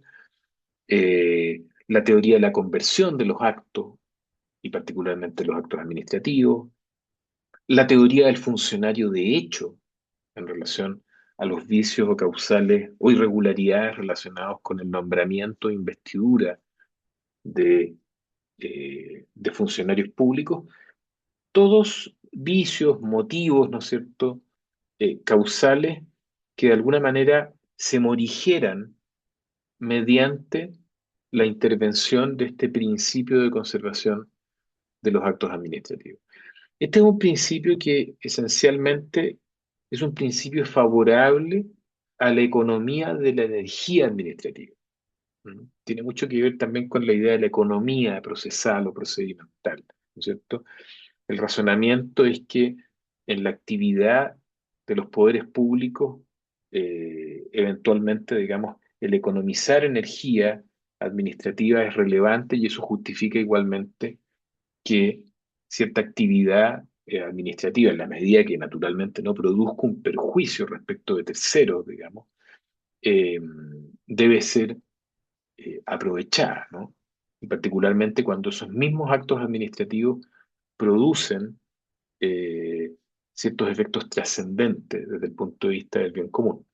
Los alemanes cuando lo incorporan en el siglo XX, lo hicieron fundamentalmente enfrentados a la situación que generaba la nulidad de ciertos actos administrativos que son muy particulares, que son los instrumentos de planificación territorial, los planes reguladores. Y cuando los planes reguladores tienen vicios formales que conllevan eventualmente la nulidad, o sea, los efectos pueden ser catastróficos. Ustedes saben que los planes, al amparo de los planes reguladores se dictan permisos de edificación, recepciones de obras, se otorgan patentes, ¿no es cierto? Es decir, una cantidad de actos, ¿no es cierto?, que en el caso de verse invalidado eh, un instrumento de planificación territorial puede conducir, la verdad, a consecuencias muy desastrosas desde el punto de vista de la vida social, jurídica y social. Entonces, desde esa perspectiva, este principio contiene en algún sentido, racionaliza eventualmente esos, esos efectos, digamos, nocivos a que pueden conducir este tipo de remedios anulatorios. El principio de conservación, solamente acá les dejo varios fallos, pero está reconocido, digamos, en la jurisprudencia de las cortes de apelaciones, primero, digamos, desde, qué sé yo, el año 2007, 2008. Luego la Corte Suprema también la coge el año 2013, ¿no es cierto? Y básicamente lo consagra como un medio para balancear de alguna manera este efecto al que puede producir. Tribunal de Contratación también lo ha cogido en varias de sus sentencias, especialmente iniciales, en fin. Y la Contraloría General de la República, acá en un dictamen antiguo, pero, pero es interesante porque la Contraloría lo pone de alguna manera como un elemento en su labor dictaminante para los efectos de establecer esta idea de que eh, la doctrina propugna que la nulidad del hecho público, dice, se justifica en la medida que ella se aplica para no originar situaciones más graves que las que se pretende evitar con su vigencia. ¿M? Por lo tanto, parece obvio que en determinados casos se desplaza una solución invalidatoria para los efectos de, por ejemplo, aplicar el principio de responsabilidad respecto de ciertos funcionarios que contravinieron deberes funcionarios, etc. ¿Mm? Y finalmente, quisiera, antes de entrar, digamos, a referirme a alguna jurisprudencia, algo a la legitimación activa en materia de nulidad de derecho público. Eh, Desde principios o mediados de los años 80, cuando comenzó a forjarse esta teoría a nivel procesal, Gustavo Fiamma, en fin, se debatió mucho cuál era el alcance de la legitimación activa, ¿ah? La legitimación en la causa respecto de los procesos de nulidad de derecho público. La tesis de Fiamma era una tesis de legitimación casi objetiva, casi cercana a una acción popular, casi un interés simple en términos de asegurar la vigencia de la legalidad, ¿no es cierto?, vulnerada eh, por el acto enjuiciado en el proceso anulatorio. Y eso se contraponía un poquitito a la idea de que la legitimación, en base al artículo 38 de la Constitución, exigía el criterio de la lesión para los efectos de reclamar.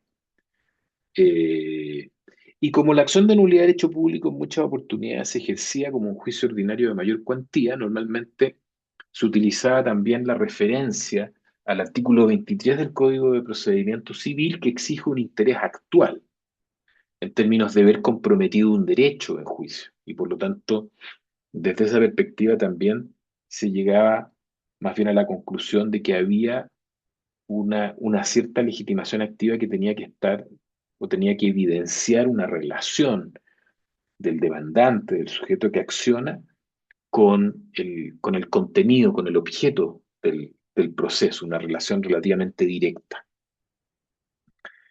Eh, Básicamente, yo, esto tuvo, digamos, una época, digamos, de discusión bien álgida por allá por los años 2006 a 2008, y los tribunales en definitiva se decantaron básicamente por la tesis de la legitimación subjetiva, es decir, la Corte Suprema, la Corte Suprema en general impuso, digamos, la tesis de la legitimación subjetiva en fallos relevantes como Sky Service, por ejemplo, Sociedad Visal, Forestal Reñihué, son varias de las sentencias de esa época. No sin alguna crítica de la doctrina, por ejemplo, acá el profesor Ferrá, de la Universidad del Paraíso, él, en un artículo de esa época criticaba el hecho de que el concepto de interés que planteaba la Corte Suprema era un concepto mucho más exigente que aquel que se utilizaba normalmente en el derecho comparado. El concepto de interés legítimo en el derecho público comparado es un concepto relativamente amplio, referido a todo interés moral, material, que pueda resultar beneficiado por la estimación de la pretensión. El concepto más bien que está detrás de estos fallos que les acabo de citar de la Corte Suprema en Chile era más bien cercano a un interés legítimo que se confundía muchas veces con un derecho, ¿m? Con un derecho subjetivo en términos civiles. ¿Ah? Y por lo tanto, eso en algún sentido contraponía, digamos, o generaba, digamos, una discusión a nivel de la doctrina. ¿M? La base de ese criterio comenzó a cimentarse, en este caso, Miranda Salazar, que relacionó mucho esta legitimación subjetiva, precisamente como le señalaba, con el artículo 38 de la Constitución, es la idea, digamos, de la lesión en los derechos como eh, antecedente para justificar la legitimación activa. Aquí está en Visal con empresa portuaria de Arica, ¿no es cierto?, en que se habla de un interés legítimo, personal, directo, eh, poniendo mucho énfasis en el hecho de que sea directa y determinante. En Reñihué, más o menos lo mismo, la afectación en la esfera personal de manera directa, determinante. Eh, y luego comienza también a dar un giro hacia otras situaciones legitimadoras del punto de vista del, del sujeto que acciona. Por ejemplo, acá en este fallo del 2012, refiriéndose ya no solamente a un interés individual, sino también a un interés eventualmente colectivo. ¿M? Lo que eh, tiene su epítome, por así decirlo, en el caso de Federación Aérea con Fisco, en que derechamente la Corte Suprema afirma que el interés jurídico colectivo, ¿no es cierto?, sí constituye un interés suficiente para los efectos de poder eh, amparar, digamos, el ejercicio de una acción de nulidad de derecho público. ¿Mm? Luego ha habido también debate desde el punto de vista del ejercicio de la acción de nulidad en relación a si puede o no ser ejercida o demandada por la propia administración. Hay un debate ahí. Y hay decisiones bien contradictorias a nivel históricamente, de los tribunales de justicia. Eh, Hay fallos antiguos, ¿no es cierto?, que especialmente a nivel de la Corte Suprema y la Corte de Apelaciones de Santiago, que destacaban que la administración, eran casos del ex INP, ¿no es cierto?, podía demandar la nulidad de sus propios actos que otorgaban beneficios provisionales, digamos, eh, con errores y por lo tanto a pesar de que hubieran transcurrido los plazos para instar por la invalidación de esos actos, podía de todas maneras demandar esa nulidad. Eh, pero también, por ejemplo, luego acá tenemos una sentencia del 2011 que va en sentido contrario, digamos, ¿ah? En que se planteó que los órganos de la administración no están legitimados para entablar acciones de nulidad. Esto es en el fondo demandarse a sí mismo, ¿no es cierto? Em, lo que no encuentra su fundamento en el artículo 38 de la Constitución, porque el 38, inciso segundo, más bien ve a un sujeto lesionado, que naturalmente es un particular, es un ciudadano, y por lo tanto no un órgano estatal. ¿M?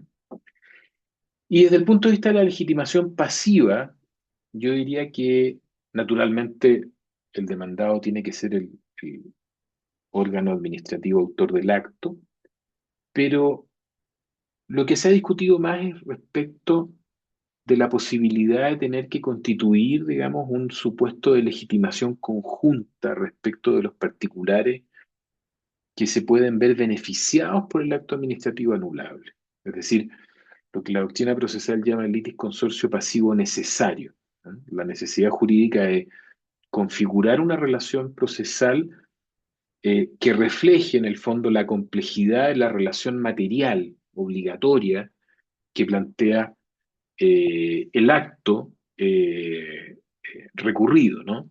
Y naturalmente ello aparejado a una sanción que es en el fondo una sanción de falta de legitimación pasiva que implica simplemente tramitar un proceso inútil, que no requiere de parte del juez el pronunciamiento de una decisión de fondo. Y ese ha sido el criterio, yo diría, en los últimos años pr- prácticamente pacífico a nivel de la jurisprudencia. Es decir, que el hecho de, en una acción de nulidad de derecho público, si el acto administrativo ha constituido situaciones favorables o derechos respecto de terceros, el demandante se encuentra en la necesidad jurídica, en el fondo, de emplazar no solamente al órgano autor del acto, sino también a aquel o aquellos sujetos que derivan, en el fondo, derechos del acto administrativo que se recurre. De forma tal que si ello no se cumple, la relación procesal es defectuosa, digamos, y obliga al juez simplemente a no realizar un pronunciamiento de fondo sobre ese asunto. Y finalmente, les dejo a continuación, esto probablemente sea lo más útil desde el punto de vista, digamos, de los abogados, de los jueces, en fin, de la presentación, porque es un catálogo de algunas doctrinas jurisprudenciales asentadas a nivel de la jurisprudencia y de otras que son de los últimos 5 años, yo diría que también tienen un grado son más o menos pacíficas en la actualidad, ¿no es cierto? Dijimos que el artículo 7 no establece una nulidad ipso iure, lo ha declarado la jurisprudencia, que se somete al principio de conservación, también lo hemos planteado, vicios graves y manifiestos, que no constituye un juicio de constitucionalidad sobre el acto, eso también lo ha dicho la jurisprudencia, está más al final de esta presentación un caso de uso de eso, eh, que procede respecto a los vicios del artículo 7, incluyendo la ausencia de motivo, incluyendo la motivación insuficiente, como vimos.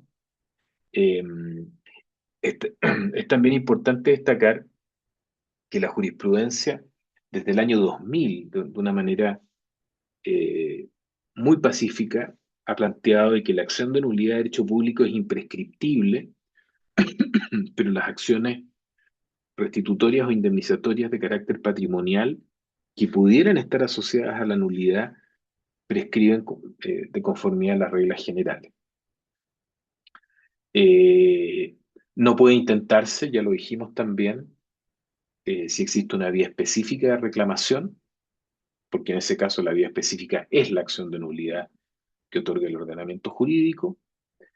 Eh, algunos fallos, ¿no es cierto?, han dicho que puede ser demandada por la propia administración, lo que da lugar a lo que los españoles llaman acción de lesividad. en España sí regulada en el ordenamiento jurídico. Entre nosotros, en ese fallo que ustedes ven ahí, con esos dos fallos, ha sido, digamos, avalada por la Corte Suprema, pero acabamos de ver que también hay fallos contradictorios. Rige con efecto absoluto, erga omnes, ¿no es cierto?, con independencia de los sujetos demandados. Obliga a establecer un litisconsorcio pasivo necesario si el acto impugnado beneficia, digamos, a los terceros. Y también se ha planteado que no es idónea para ventilar disputas de carácter contractual con la administración. ¿Ah? Y en cuanto a otros fallos, les dejo acá, esto debe ser unas 10 o 15 sentencias con extractos bien prácticos ahí de los mismos temas que habíamos visto, la verdad. Eh, en primer lugar, a nivel conceptual, o sea, acción de nulidad de derecho público, toda acción administrativa destinada a obtener por parte de un tribunal una acción de un acto administrativo, lo que conlleva que las acciones de legalidad especial siempre primen sobre la acción supletoria, digamos, eh, respectiva. Después tenemos un caso ahí de invalidación administrativa en el número 2, no vale la pena que lo toquemos. En el número 3, un caso de nulidad por contravención, por violación de ley, diríamos, por un acto revocatorio con infracción del artículo 61 de la Ley de Bases de Procedimiento Administrativo. Eh, Luego, en el número 4, principio de conservación, es otro remedio excepcional, ¿no es cierto?, frente a la ilegalidad, de modo que el vicio que se invoca debe ser trascendente, no toda ilegalidad produce invalidez. En el número 5, si una demanda de nulidad de derecho público, ¿no es cierto?, contiene una pretensión declarativa de derecho, las normas de prescripción que se aplican son aquellas establecidas en el Código Civil, ¿no es cierto? Lo que viene de este caso de Alarcón del año 2000 ha sido ya reiterado en numerosas ocasiones. Eh, una variante de eso es lo que se dice a continuación: si en la acción de nulidad del hecho público la pretensión anulatoria resulta indisociable de la de restituir, la acción ejercitada contra el acto administrativo es de plena jurisdicción y en consecuencia queda sujeta a las reglas de la prescripción civil. Es lo mismo. O sea, si en realidad la acción, bajo el pretexto de ser una acción que quiere invalidar un acto, en realidad más bien lo que, lo que esconde es la necesidad de restituir un determinado bien, bueno, en ese caso, naturalmente, hay que aplicar las normas generales sobre prescripción. En el número 7, digamos, un caso de teoría del acto confirmatorio, más relevante en este caso comentar.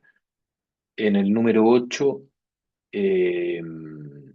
un caso de litis consorcio pasivo necesario, un buen ejemplo, incluso aplicado hay un reclamo de ilegalidad municipal, y también la referencia que este tipo de contenciosos administrativos son procesos de anulación de carácter objetivo con efectos absolutos. Eh, En el número 9, los precedentes que les había comentado respecto de la motivación como vicio de los actos administrativos. En el número 10, eh, el efecto expansivo de la nulidad de derecho público respecto de actos asociados a un acto declarado nulo de derecho público, interesante desde esa perspectiva.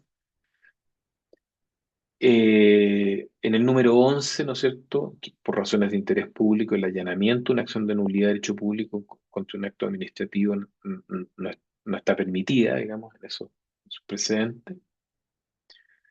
En el número 12, legitimación activa. La acción de nulidad de derecho público no es una acción popular, por lo que debe existir una mínima vinculación entre quien acciona y el objeto del juicio para acreditar un interés legítimo. También lo comentamos. Por lo tanto, rechaza ahí la legitimación objetiva y se pronuncia sobre una legitimación subjetiva. Y finalmente, eh, en el 13 y 14, algunas referencias al tipo de acto y particularmente a los contratos. ¿Ah? En el 13, la sanción de ineficacia de los actos administrativos por los vicios de que adolezca es la nulidad de hecho público y no la nulidad civil. Omitir la aprobación del Consejo Municipal en un convenio de pago suscrito por el alcalde constituye un vicio esencial. Y luego en el 14 dice, esto es más curioso porque dice, es posible interponer una acción de nulidad de derecho público contra un contrato de compraventa de un inmueble municipal, si fue suscrito por el alcalde obrando sin competencia. Esto último forma parte de la regulación del derecho público. Aquí, en el número 14, solo una prevención.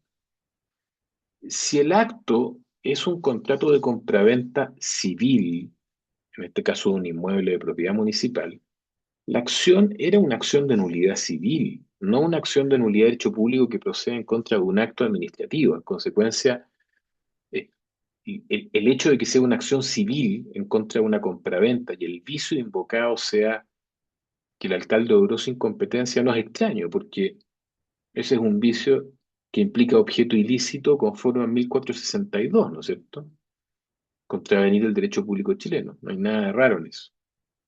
Eh, pero rompe un poquitito el criterio que siempre ha distinguido la nulidad civil de la de derecho público, que es el acto contra el cual se ejerce.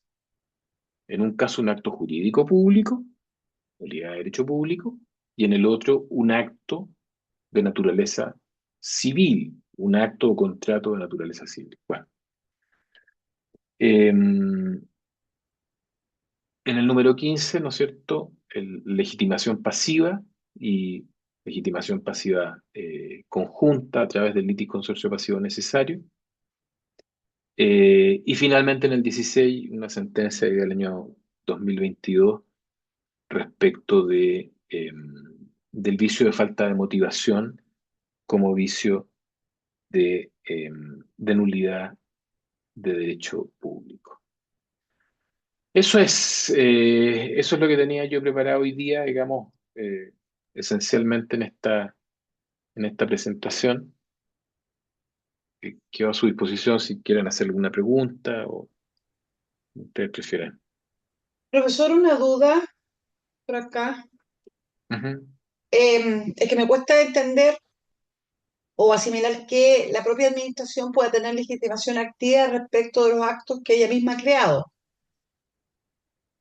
Porque incluso eso, quizás en la concepción más civilista, choca hasta con el 1683 del Código Civil, Sí, porque eh, ejecutó el acto, lo creó, y entender que la administración no podría conocer el vicio de un acto que además está amparado por el principio de legalidad. Entonces mi duda es si en los fallos que se ha reconocido atribuir la legitimación activa a la administración para demandar la nulidad de sus propios actos, ¿se ha exigido algún requisito especial, adicional o la circunstancia? Porque yo me imagino que eran actos que pretendían obtener devolución de dinero pagado indebidamente. así es, así es. A ver, es la misma opinión que yo tengo. Ahora, complementarlo con lo siguiente.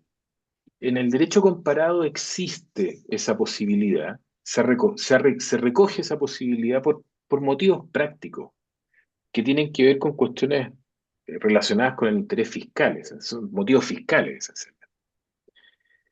Y, por ejemplo, la ley de lo contencioso administrativo española lo contempla expresamente como una excepción precisamente a las reglas generales, porque hay que regularlo, digamos, de una manera separada, y se regula con un nombre propio, se llama acción de lesividad. Y la acción de lesividad, disculpe que me refiero a este caso comparado, pero les puede servir un poco para comprender cómo se hace en otros ordenamientos.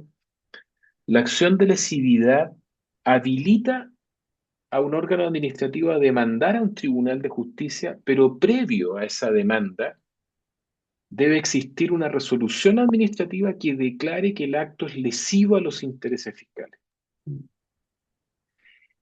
Y como producto de eso, se permite a la administración en el fondo demandar esa nulidad o demandarse a sí misma y obviamente emplazar, también ahí hay una especie de litis consorcio pasivo necesario, emplazar al beneficiario del acto, lo tiene que hacer, está regulado de esa manera, eh, y proseguir ese juicio, digamos, de nulidad. Eso no existe en Chile, no está regulado. Y por eso existe, digamos, esta esta discusión. ¿Puede, puede demandarse, puede haber un colega, digamos, de derecho, puede haber un fisco contra fisco, digamos? ¿Puede haber un órgano demandado a sí mismo y además al beneficiario para los efectos de dejar sin efecto su propia actuación? Es contrario un poco a la doctrina de los actos propios, a la legitimación en materia de nulidades civiles, como usted ya señala, y porque desborda el campo de los principios generales de derecho, normalmente se regula de una manera aparte. ¿Ah? Yo creo que en un principio los tribunales en Chile lo aceptaron una razón práctica respecto de actos de otorgamiento de beneficios previsionales con errores del INP, y de ahí se abrió esta posibilidad.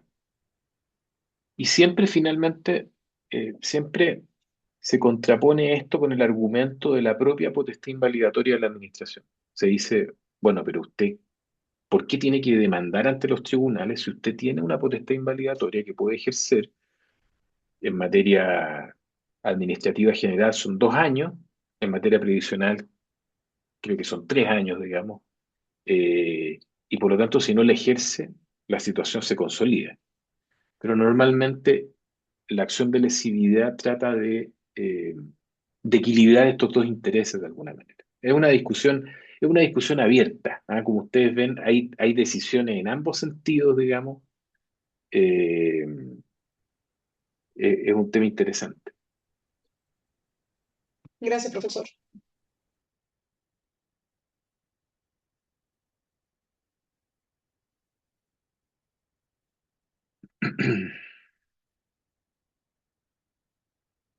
Bueno, si no hay otras preguntas, los dejo en libertad. Ya, pues mucho gusto, un agrado de estar con usted esta tarde. ¿Mm? Que estén muy Gracias, buenas bien. noches. Igualmente, Gracias, buenas muchas noches. gracias, profesor. Adiós. Gracias, Gracias, chao, buenas Chao, chiquillos. chao, noches, adiós. que Chao, estén chao, bien.